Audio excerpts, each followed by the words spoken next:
everyone. Welcome to the Theater of Football. I'm Mike Hodem, and I'm joined by Jeremy Forbes. Hello, Jeremy. Hey, Mike. So we'll get to the City Liverpool match today, and we'll also look ahead to United's FA Cup match with West Ham on Tuesday.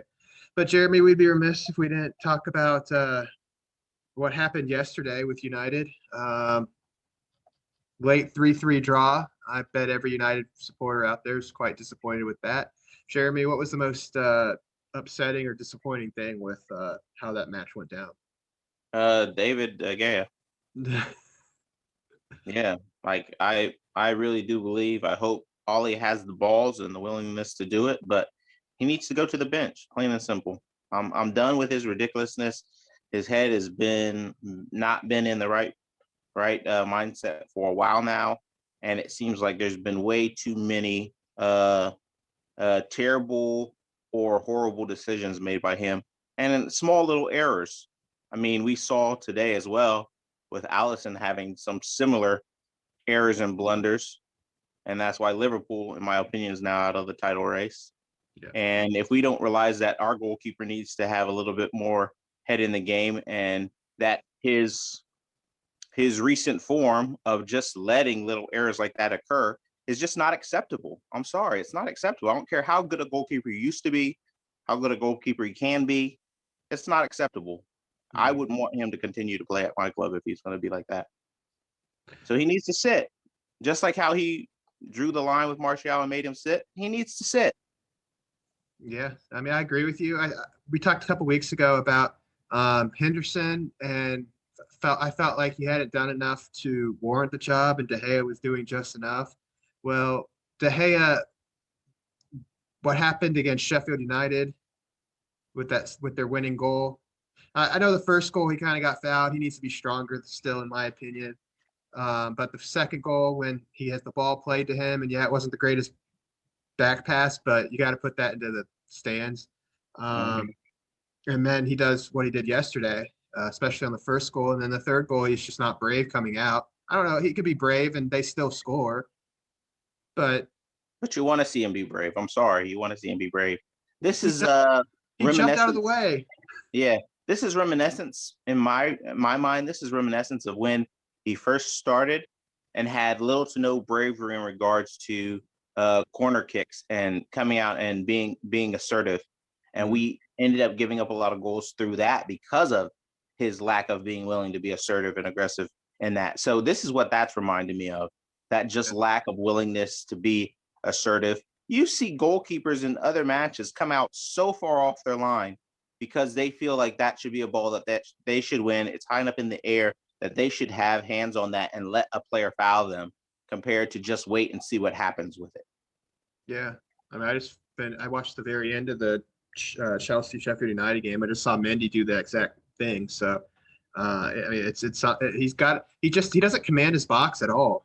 No, he just seems so weak. And so it's like for reference for kind of like NBA players. You know how they say LeBron James is an amazing basketball player, but he just doesn't have that, say, grit or that fight like how, say, a Jimmy Butler does, who isn't maybe as good, but is able to sometimes win games just because of his sheer kind of like grittiness and willing to be aggressive and assertive and have that killer instinct. De Gea just doesn't have it. I'm sorry, he doesn't have it. He can, create these dramatic and theatrical, saves for shots that, would have maybe been for a lesser goalkeeper kind of difficult. But at the end of the day, how many times do those shots actually happen in a game compared to the little dribbles or the little mistakes that can create goals? The probability isn't as high. Well, I think we also talked about on the channel in the past few weeks. Some goalkeepers will be at smaller clubs where the goal just gets battered, and they're really good. And then they get noticed and move to a bigger club, and they're kind of, I don't want to say they're found out, but they struggle because it's hard to keep your concentration and focus when your opponents aren't attacking. And like for pretty much a good 30 minutes from the time they equalize the first time, make it 2-2, to maybe late in the match when they started to try and press. There was 30 minutes where I don't think De Gea had touched the ball once. Yeah, he didn't have anything to do or much So to do. going back to, and I know he won a title and played well that year, but then after that, we really started to kind of get behind him, and he started, winning repeatedly club player of the year, which you don't necessarily want your goalkeeper to win, but he was deserving of that. And that's because we're playing, under Moyes or under Van Gaal, where under Van Gaal we might have a lot of possession, but we'd give the ball away a lot, and he'd have to bail us out of jams time and time again. But he was busy. Mm-hmm. Now he's not really that busy, Mm-hmm. and people want to blame Lindelof. He seems to be the main scapegoat, but also Maguire would be scapegoat 1B. And Maguire, don't get me wrong, he hasn't covered himself in glory. And that third goal, I don't know what he's doing, why he lost his nerve and decided to play 5 Everton players on side, why he dropped deep, those 2 yards Yeah. deeper to play them all on side. That was just a ridiculous decision to me, and he needs to keep his Mhm. nerve in that situation as well. But Yeah.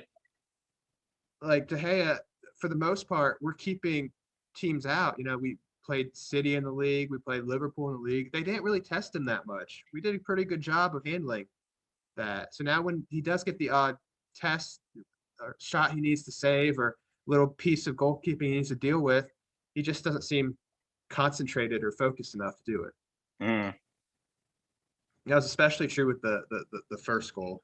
Like I Yeah. felt like The first goal, there's no way. And it wasn't like that shot had a lot of power. There's no way he needs to be dribbling that out or letting that go out towards oncoming players. Like if anything, you want to put it out towards the corner flag or out that direction. You don't want to put it back on towards people that would be coming down towards your goal. Even if it's only United players, if they're running back, they could accidentally poke it in. Like yeah. you don't want to do it that way. You want to have it going out around the post or out towards the striker that just shot the ball, because he's not going to have it as a great positioning, or, with his run, he might not be expecting it to come back out that way to him that quickly. Like it's not as ideal, but those are the directions the ball needs to be going. It's like it's like 101 where you talk to the players about the defenders about, when the attacking players are putting the pressure onto you deep. That's not the time to be passing it right across the goal box. No. Like you need to hit it out towards a throw in or down the line. Like you're asking for trouble when you do that, because any striker could potentially get a nick on it and then be straight on goal. So you don't do that. Same thing with De Gea. You just don't hit the ball out that way if you supposedly can't get your hands on it. Well, I thought a professional goalkeeper that ball and should have been an easy catch. I mean, you shouldn't be fumbling it anyway. And if it's not, if you don't think it's easy catch, then yeah, like you said, push it away or try to keep it going where it's going. But I mean, that's why as an attacking player, you get told to hit those shot turn crosses, because the goalkeeper is liable to spill it in front. You might maybe it goes off a United player or one of your own players can poke it home like Decore did. So I mean, that's why you do that. So as a striker, that's the right play, but that should be caught. I'm sorry. No, I don't say nay. I'm not saying it shouldn't have been caught, because like I said before, I started my question with, it wasn't like the shot had a lot of power behind it. Right. Didn't. It was just one of those kind of thing, wiggled through hands or whatever, like those kind of things where keeper knows they should have either kept their hand on it or pushed it somewhere else, but it just wiggled through. Mm-hmm. So, good and then point. the final thing I want to say that frustrated me about this draw, which I don't think we ever should have had, because you also demoralize your attacking force and thing when they've had some amazing goals. Like they created, it wasn't just off chances or a fluke little tap in.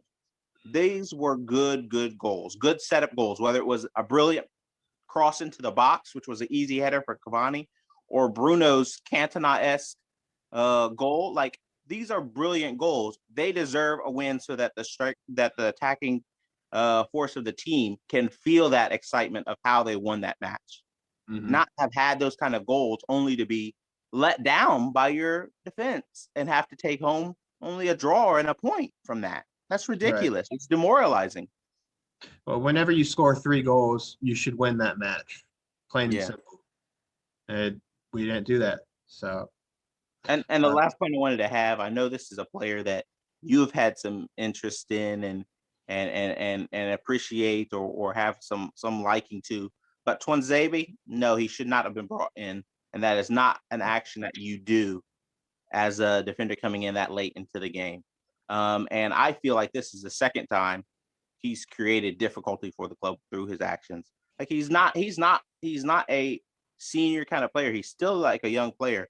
Like that's not what Ollie should be doing. He's well, not trusted and tried enough to be doing that. And I know you said, well, he had a brilliant game against PSG. Yes, but that can be a one-off for any young player. They can have a brilliant game. let me respond to that because I actually have some very strong feelings about this, and I agree and I disagree, and I kind of disagree with the third thing you said. But Yeah, first of all, I thought Ole man, I thought his team sheet was great. I thought he made the right decision. People were blaming him when Pogba got injured that he brought on Fred. But I think when you're 1-0 up, you're not necessarily settling for 1-0, but you don't go ahead and bring on Donny or and I think it's Everton have a lot of pace up front, so I don't think you want to bring on Modic either. And he's similar to Fred. So I think Fred was the right call there. But where mm, Ole got it wrong, and where like I had him rated as an 8 for managing the match, and then as soon as he brings on Twinzebe, and this has nothing to do with Twinzebe, but he brings him on for Greenwood, I believe. And there was a match or two previously where late in the match we were um, hanging on, and we weren't really hanging on in this match. I didn't think Everton looked like they were going to get a third until mhm, until what happened at the end, until they did. Um, yeah, but he brought on Modic in a couple games when we're up by a goal, and Modic came in, and I thought he just stabilized things. He adds aerial presence. You shore up the midfield a little bit, and people might not want to see that type of negative sub, but in those situations when it's the first minute of stoppage time, you bring on an experienced player to add that height and yeah, Modic. And I don't like when managers bring on that next center back and go to 3 at the back all of a sudden yeah, either. So I totally agree that I didn't think Ole should have brought him on.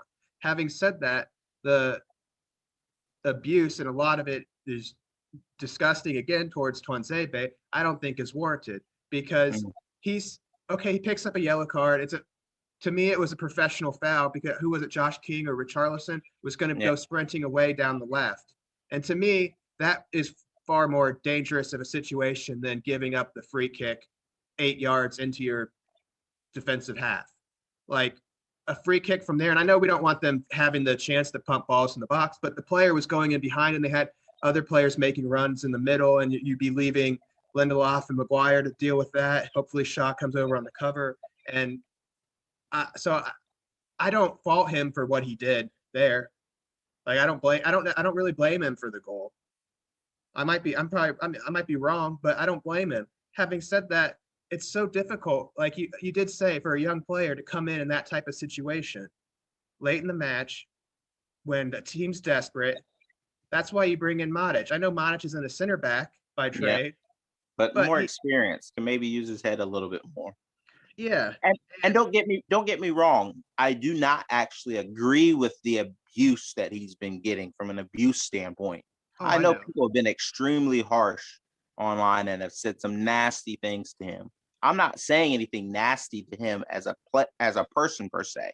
Yeah, I'm just saying I don't agree with Ollie putting him on, and I think he was partially at fault because if you look at the amount of time left in the game, you say yes, you don't want to put that extra pressure on them and allow the person to go down the line, but he didn't need to make that tackle. If you're not going to be able to get the ball, he didn't need to make that tackle. Sometimes people will say, "Well, that was uh, an okay foul."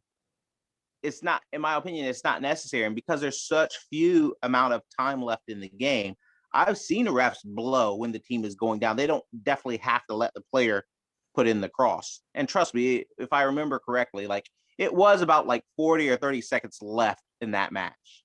You don't need to, it's like, why create a situation that could be harmful? You don't but know if the other one's going to be harmful or not. but to me, if a player's going past, and I think people also don't like. Bai is blessed with great pace. he's our only center back. Okay, Phil Jones, if he used He to be has able to pace, run but doesn't fast. know what to do with pace. He used to be able to run fast. I doubt he can do it anymore. I have no clue with him anymore. So don't throw Phil Jones at me. But Bailly's our only real center back that's blessed with good pace. Tuanzebe doesn't really have that. He might have more pace than Lindelof, but if I can't remember who it was now, but if it's Josh King or Richarlison, both are blessed with pace. And I get like not making the, because I thought about this too. I was like, well, he could have not made the challenge and run with them. But even if he runs with them, they still have, I think that's a far more dangerous situation to be in than hoofing a ball from, 50 yards from the byline out on the wing. We should be able to deal with that. But maybe I'm wrong. Or, I mean, our set pieces have dictated and our ability to defend them have dictated that I'm wrong there. But in practice, in theory, the situation he stopped to me seemed more dangerous than giving up the free kick in that situation. So I mean, I mean, yeah, there was a lot of people who did things wrong in that and created that situation, if you will. But I wouldn't necessarily just throw blame at his feet. And the final thing that kind of bugged me, I'm not hanging on to the PSG thing like, oh, you can throw him on in any situation. No, I'm hanging on to the PSG thing as an example that he can, as a young player, he's shown that he can play a good team and put together a good game. I'm not saying that he's not going to, scroll through the match and get everything perfectly spot on. And it's after that PSG game, I think he had some brief time out injured. So it's disappointing he hasn't gotten more playing time. But at the end of the day, I'm not going to say that he should have been brought on in that situation because of, he had a great game against PSG. I mean, PSG aren't going to go out there and hoof balls 50 yards from the byline box, and you're not going to have to defend. It's a different type of game. And as a young player, I don't think it benefits him to come on in that situation. So I totally agree. I don't think he should have been on the pitch, but at the same time, I disagree that he should be blamed for what happened because, in my opinion, doesn't this also go to show that just from a general standpoint, United have not taken seriously enough if we want to be a champion contender, or fighting for that top spot, if we want to be fighting to win Champions League, if we want to be this type of club, that at the end of the day, that should show us that our defensive options, what we can bring in from a defender standpoint, is just not good enough. That needs to be dealt with. That's why I said from the end of December through January that we weren't going to be that we weren't going to contend for a title unless we were to happen to sign a world-class center back or a center back that turns out to play in the form of his life over the next few months. Because what we have now is, as a team, and yes, some of them are young, like Tuanzebe, and some of them have shown flashes of greatness, like Bailly, but just injured all the time. And Maguire and Lindelof, I don't know. Can't pair well enough together. They can't pair well enough together. No, and I thought, like yesterday, I thought Lindelof was fine, but Maguire, like that at the end where he plays 5 Everton players onside and he loses his nerve and he's the deepest player in that line. Oh, and he tries to hope for a foul and doesn't get it. Yeah, earlier he did that. That was straight out of the Phil Jones playbook. Ridiculous. You can't hope for that. That's not how you play. If you think you're losing control that much, just kick the ball out the side for throw in then. Like, don't try to play for a foul that you may or may not get. Yeah, I don't think he's the worst player to ever wear the shirt by any means, but I'm starting to think he's a bit of a bottle job. I mean, I read something after we lost to City in the League Cup semifinal that he had played in something like 7 or 8 professional semifinals in his career and lost them all. And it's now at 4, I believe, for United. And they talk about Ole getting over the hump, and maybe Ole, to get over the hump, needs to throw him on the bench if we make a semifinal. But like this today, him doing that, like you said, falling over when he could have he had the back pass on. Maybe he doesn't want to play a back pass to De Gea. I can't really necessarily fault him for that after he's seen what he did with that feather pass. But I mean, he could just clip it out and we could regroup. I mean, you got caught. He caught you on the ball. You can't turn back up the pitch. You could play it back, but you don't trust De Gea maybe. Just clip it out of play, and then everybody can get back and regroup before they take the throw in. I don't like that's not necessarily the worst play. No, it isn't. It I isn't. mean, And that's why I say that. It comes back to De Gea again, right? If you really want to believe, and I do partially believe that, probably didn't have any confidence with the back pass back to him. So now you're affecting the team in another way that's not a positive direction as a goalkeeper, because they should have faith in you to be able to do that. yeah. The other thing is that set piece at the end again. Another point is if you're going to set a defensive line, and it was supposed to be 2 yards outside of our box, Maguire made it on the box pretty much. But if you're going to set a, I feel like your stations there. I feel like in my head you expect the goalkeeper to come because that ball is going to be in the air for 4 seconds. So you expect him to read it quickly, and you expect him, if it's anywhere between the posts extended, that he'll have the guts and bravery to come out and claim it. And he didn't do that. And maybe if he did that, they would have scored anyway. But I mean, that to me, like modern day football, you see teams in that situation put their line a good 10 yards in front of the box, not 2 yards. But in this situation, if you did that, you would take your goalkeeper out of play, and Maguire still would have ran back before the ball was kicked and played 5 Everton players on side. So Calvert-Lewin's still able to take the ball down, and he probably then has even more time to put it in the back of the net. Yeah. So I mean, you can fault maybe the coaching staff for us putting our line 2 yards outside the box instead of 10. But at the end of the day, if Maguire holds his nerve and stays in line, everyone's offsides. Yeah. It's just ridiculous. Yeah. Now, funny enough, though, with all that being said, I am that type of fan that I'll look at the preceding games. Is there any hope left for us? And with all things said and done, like, actually, Man City over the next 5 games versus our 4, because that will now remove the difference in them having a game less than us. Have a tougher run, hypothetically of teams. And if we were to be able to do our job, and on that final game that would tie us both back up with playing about the same games where we do play Man City and we beat them, if we did beat them and they were able to draw 1 or 2 matches, we could be potentially back within a point of 1 point less than them. So my thought is this: like, you need to act like that is going to be what happens from a coaching perspective, and then give your team every chance and opportunity to make that happen. And that's partially why I'm saying De Gea needs to sit, because there's still a chance that we could close the gap to be, like I said, even just 1 point off them after we've played the same amount of games within the next 4 or 5 game span. Here's my thing, Jeremy. My thought is the title race is over. City are champions. Yep. It finished this weekend, in my opinion. I don't see them. Think they got the most momentum?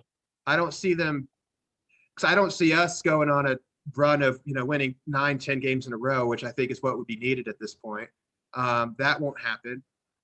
Even if we drop De Gea and brought in Henderson, because dropping De Gea to me is not necessarily to me a vote of confidence for Henderson. It's we need to get De Gea off the pitch right now and give somebody else a chance. Henderson, when he's played, he did okay in some of the League Cup matches, but remember when he played at Sheffield United and what he did in the first 5 minutes? That was pretty bad. Yeah, that was pretty bad. And then later, you were complaining about his goalkeeping in the FA Cup against Liverpool when we won 3-2. You thought he should have been able to do better with both of Mo Salah's goals. So I don't necessarily think bringing in Henderson, who is a young keeper, gives us any type of added momentum towards winning the title. He could take the chance well, but I just don't see that being a difference. I think there's just too big of a City have opened up a gap, and the way they're playing, the way they look to me as far as more just defensively. Okay, Ruben Diaz made a mistake today, but Allison 1 or 2 upped him. So that was, yeah, that never mattered in the end. So, but Ruben Diaz has looked great other than today all year long. And I think they've sorted out their defense. And most of the players have lifted the trophy. And I just think they know how to get it done. And I don't necessarily, I know I know our defense has done well in limiting teams' opportunities to score, but we've actually given up more goals this season than we did last season. And yes, bringing in Henderson could help with that, but he could also contribute like De Gea has done. I mean, he could make mistakes too.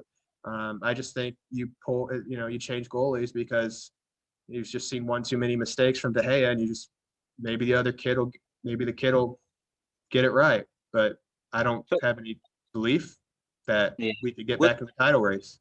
with that being said, do you feel then that as a club right now, we should have a different approach than to the final 10 10 15 minutes of, or let's say not even final 10, but the final 5 or injury time minutes of games when we are only up by 1 goal, like how we used to do in the past when we knew, say, our defense wasn't as strong. We didn't rely on them to finish and close out a game. We relied on the attack being our best form of defense and continue to attack instead of starting to take your foot off the gas, and do those pass backs and pass to the side and try to run down the clock. So instead of worrying about running down the clock, your best defense is to continue to put your foot on the gas and to get that second goal to get you actually clear. Because I felt we took our foot off the gas a little bit. And I was like, well, why are you trying to play defensive now?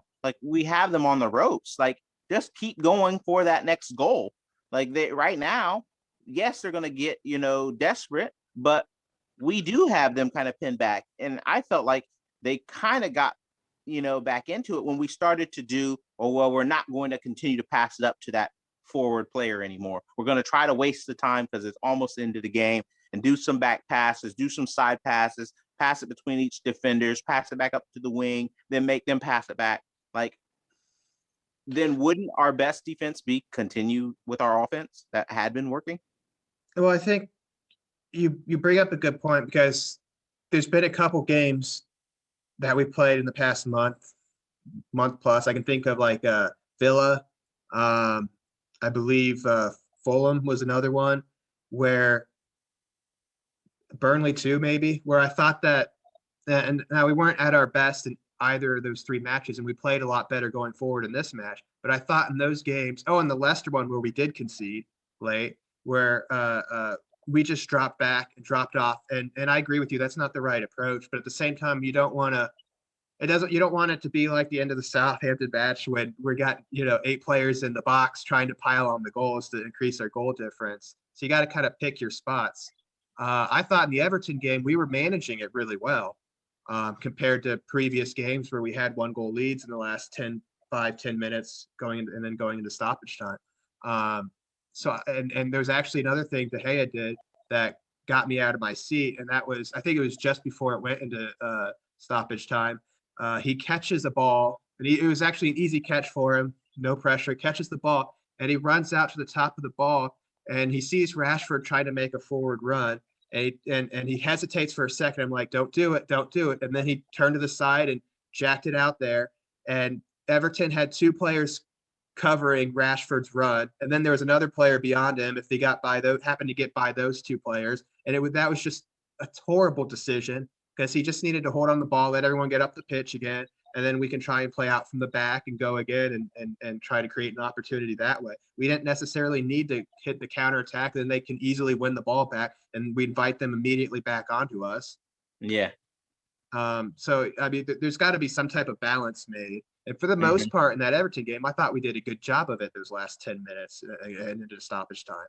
But I think that substitution, to me, that I didn't like that. He did the same. He brought on Tuanzebe, but I don't think it's a Tuanzebe thing. Don't get me wrong. They brought him on against Sheffield United, in November 2019. And that occasion, I think he came in to play in the middle because he had basically removed all midfield players except for Fred to go, because we were 2-0 down. And then we just went on this onslaught for 10 minutes to go 3-2 up.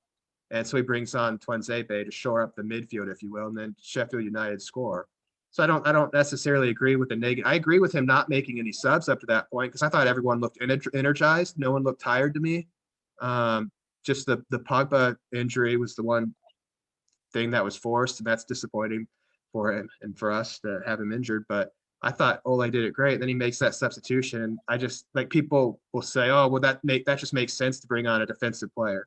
And it's like, yeah, but it kind of sends a bad message. And then if you want to do that, I just felt like he did that with Modic a couple times recently, and he's vastly more experienced, more comfortable with the ball at his feet. If you're Yeah. gonna do that sub, make it Modic. Yeah, that just seems like, oh, I'm doing it because I know that that's what is usually expected. But if the team does not need that at that point in time, which you're saying they don't because of how they are playing, then why even make it? Like, there's no need. Like, it wasn't like Greenwood was playing that bad that we definitely need to do that sub then. No. Like, there's no need. I think sometimes coaches also fall into the thing where they do certain actions because they feel, oh yeah, this is what is expected at this point in time. Oh, the 92nd minute. Oh, we need to do a sub to help burn a couple of clock seconds. Like, no, in a game where it is like this and it's tight and you actually need this because you want to put your club in the best position for this final hurrah for a title fight. Or a title battle. You don't need to do that. Even if that's usually the type of decision that you would want to make, you don't need to do that. You need to think about what is going to be the best instance for this match and not just what would I normally be expecting to do in a match. Yeah. And like for better or for worse, like Jurgen Klopp is in a miserable stance right now. But the thing is for the most part, I feel like he has that stance. If my players are playing the way that I want them to do, I'm not just going to make a substitution for making substitutions. right. I mean, I thought Greenwood. Players on, let them finish the game. Yeah, I thought Greenwood was dangerous going forward all match long, and he was also doing a really good job of coming back and helping out defensively. So is Rashford on the other side. So I mean, at least it gives you more speed than what Tuanzebe is going to give you. Yeah, and I'm not a big fan of, and not just you bring on that player, but you're changing your defensive shape at that point. You're going 3 at the back instead of the back 4. And then all of a sudden there has to be instructions passed along. So the players have to start thinking. Yeah. We don't necessarily want them to be doing that. So yeah. and if you do feel like you need to make the sub again, back to my Modic point, you can bring on Modic for Greenwood, move Fernandez out on the wing, and then maybe push, I don't know, Fred just because he's a little smaller, further forward, because I think I'd rather have McTominay and Modic sitting a little deeper in case they do decide to hoof balls forward, just added height there. But you could push Fred further forward, not necessarily because of his attacking qualities, but you're not changing your formation, and you're only really affecting one player, and that's Fred. And Fred does seem to like to get forward. Yeah, whether he should or not. Yeah, that cross in the game clearly showed you he shouldn't, because Cavani was in a perfect position to score another goal there. He didn't really have anybody in a way that was going to prevent that second header from him if Fred was able to not loop it that high. Yeah, he's right there at the back post by himself. Right after he came on, he was wide open, just outside the box, straight in front of goal. And it was on his right foot, and it looked like he was taking forever to think, oh, should I hit it? Should I not? He's like, I really want to hit it, but it's on my right foot. And I'm thinking, honey, it could be on your favored left foot. You're not going to hit the target anyway. And eventually he swings at it and misses. So, shooting isn't his boy. Yeah, well, with all things said and done, I guess if we have to have a defeatist mentality, I'm just glad that Liverpool is not going to be able to repeat. Don't want to see City back on top of the league this season when I felt holistically they didn't have as good of a run as what they had in previous seasons or the personnel. I mean, you say they changed one kind of player in the back there, and it's been a world of good for them. But I still believe that their level has been far lower than what it had been in recent seasons. Like they were relying on on Jesus, and he just hadn't really been as prolific, or Sterling hasn't been as prolific this season. So it's just a little bit disappointing that they would be the next ones to fall back into the spot of potential title winners when they actually have been below their standards holistically. They might be on Well, a good run right now, but they've been below their standards. I understand your point, and it's hard to match what they did under those 2 title-winning seasons. I mean, that what they did, the type of football they were playing, it was unreal. But Guardiola, and I'm not a big fan of Pep, you know that, but I think he deserves a ton of praise because I just see a team that's far more pragmatic Hmm. in their approach. I don't want to say he's been defensive by any stretch, but they've Yeah. been solid. And yeah, I'm a big fan of Ruben Diaz, and that's sometimes all you need to make that push. And that's why I said if we can get a really good center back in January, we would be title, contenders. Not saying we'd win the title, but without that center back, we're just not title contenders, and it's Yeah. proven to I mean, be. well, we've seen what one good player in Bruno has done for our club Mhm. drastically and immensely. I don't think we would be in this number 2 spot in the table without him. So you add that with, like you said, one good, talented defender that can, create that drastic of a difference for us that we haven't had these past few seasons, and who know where we could be. I just hope the club understands that and is a little bit more pragmatic with how they look for a defender in this coming, or a defender or two in this coming off season, because I think a lot of times they've let the kind of news teams and supposedly interest from other teams and other players like guide us as to what defenders we should be looking at or going for. And I just hope that they would say, okay, this needs to be at one of our top priorities. Let's be looking from now. Let's not tell people. Let's keep it hush, but let's do our homework and try to get who we feel is going to actually be right for the club, instead of getting a battle for a defender that another club already wants per se, but might not be the best for United. Yeah. No, I hear that. So it'll be a story. I'm sure there'll be tons of articles written on it over the next few months. So I'm sure we'll keep revisiting the center back situation as the season progresses. But I want to get us out on this quick note, Jeremy.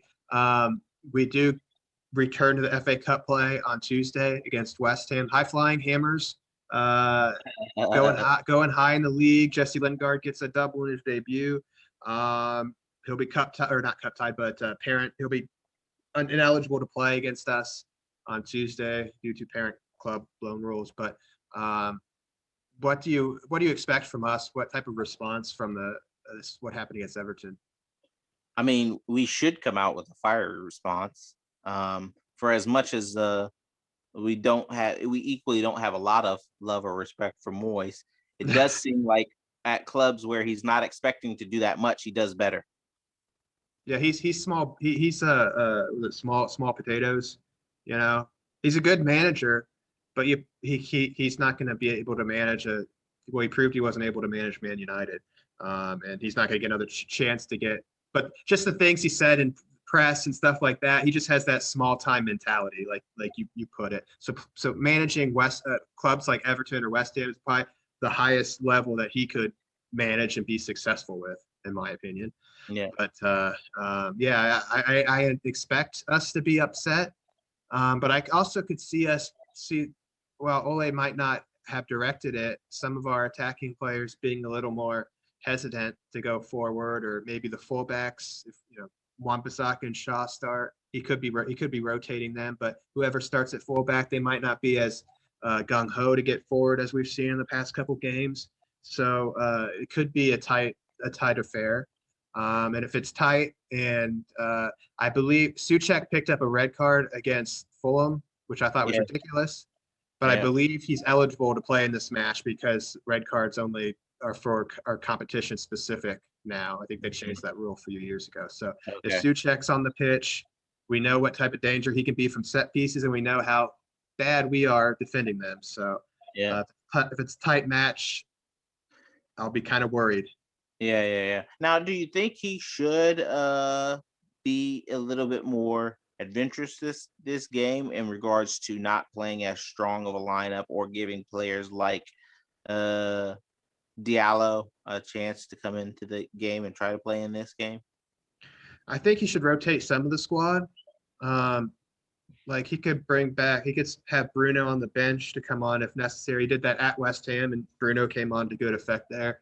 Um, and he could start Van de Beek. I would say no to Diallo. I don't think Diallo should be in the squad quite yet. I know he's played 2 games with his reserves, and from all accounts, he's looked like quite the talent. But I don't want to rush him into the first team, especially right now. I don't feel like our attack is the main is a problem Mm, per yeah. se. Like if it was a problem, then okay, maybe he can help change things up a bit. You bring on a player that teams haven't seen much of. He can add a little flair, fine. But right now, I think we're in a good position with how he plays to just let him play a few more matches with the reserves before we start bringing him into a match day squad. I know it's the cup. Okay. What That's do you? that's good enough. Like I think I would like to see him. I think that might be a decent kind of, if you want to say, deflation of the tension that we might be feeling from, dropping these points and the team being frustrated from that. You know, there could be that type of thought and feel to it, with it being a cup match and not, a league match. Yeah, Uh, could bring a little bit of excitement and relieve some of that pressure that the club as a whole could be facing from such a such a devastating 3-0 draw. That's my kind of thought.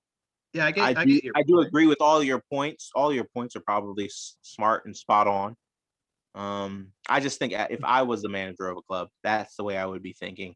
I would be thinking from an emotional standpoint, the players probably need something that could be a boost. And with him having a relatively impressive streak right now, it could be a match where, yes, you bring that on, bring some excitement, bring some flair that the club doesn't already kind of know about, or the first team, and remove that negative pressure and energy. Yeah, I get what But you're I saying. don't dismiss all your points. I think all your points would be solid. I get what you're saying. I just don't want to rush the kid himself. Yeah, Like, yeah, bringing him could give a artificial boost for this game to get us out, of our own heads. People, he does some cool things, and the other players get excited, fans get excited, and that's great. But he could, I don't know, lay a stinker, and the way I don't really want to put that added pressure on him quite yet. I want to let yeah, him kind of play, get maybe at least a half dozen games in the reserves under the belt, and then come in to a match. Not even get a start right away. Just come into a squad. Hopefully, get off the bench in a game that we're winning. 9-0, and he can kind of go out there and just express himself. Like that would be the ideal situation for of me. course. But also as a manager, I would want just the players, the core group of players I'm working with right now, to sort themselves out and get over this bump in the road themselves. Because at the end of the day, if you're going to try and challenge for titles, and I feel like we're probably um, one player away from being in a legitimate title chase, Yeah, probably 2 or 3 away from winning the title. yeah, If we bring in the right players, we could be there, but depends if we bring in the right players. But if you're trying to cultivate that mentality, what happened against Everton, you want to have that response from them. okay, And I want them to sort themselves out. Of course, as a manager, you should be not hands off, talk to them, give them guidance, show them what they did wrong. But yeah, I want to see those players give me a response. So, very good, well, he very shouldn't. good, Coach Hodem. Well, he shouldn't play the entire. He should rotate a little bit of the squad, just for how quickly the games are coming. You want to keep Yeah, giving players rests where you can. I would want the core group of players in the squad, or the more experienced players in the squad to sort them to get over the hump. yeah. So, but Jeremy, I want to thank you for joining me. The curtain is now closing on the theater of football. For Jeremy, I'm Mike. Let us know your thoughts on what we talked about today on Twitter. Take care, everyone. Bye. Oh, hello. Thank you for watching the Theater of Football. If you think Mike got it wrong yet again, please leave your thoughts in the comment section below.